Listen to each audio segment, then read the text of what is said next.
Макару Андреевичу Бабикову, герою Советского Союза.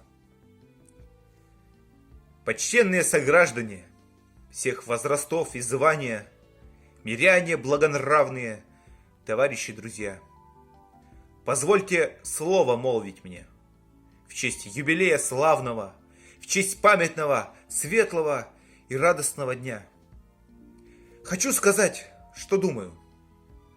Не всем живется сладостно. Не каждый может запросто на фордах разъезжать.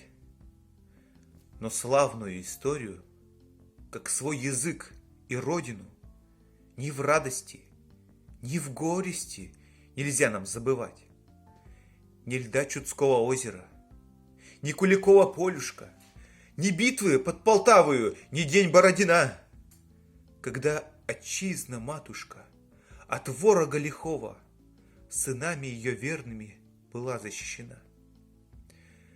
Но во стократ обязаны мы тем своей свободою, кто от фашистской нечисти оборонил страну в боях войны невиданной, в боях войны неслыханной, в трудах неописуемых на фронте и в тылу.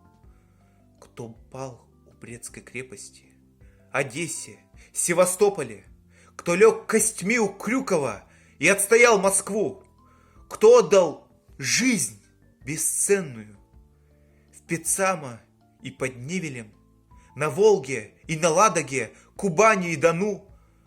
Разве забыть пристойно ли нам Курское сражение, блокаду ленинградскую и переход Днепра, бои на Висле, Одере, Дунае, Нейсе, Шпрее, штурм самого Берлина, логово врага? И сколько крови пролито, и сколько жизней отдано, о том еще историки поведают не раз. Но наше дело кровное, сыновнее, народное. О ветеранах всячески заботится сейчас. Ведь с каждым годом, месяцем, все меньше их становится. Редеет строй товарищей, увы, не вечна жизнь. И удивляет искренне их мудрое терпение, характер несгибаемый, гражданский оптимизм.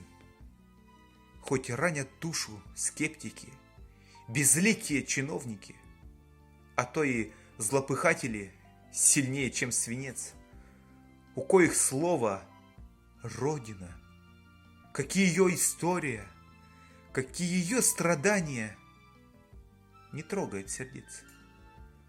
Но канет время смутное, осудят желчных циников, бездушных осквернителей и взрослых, и юнцов.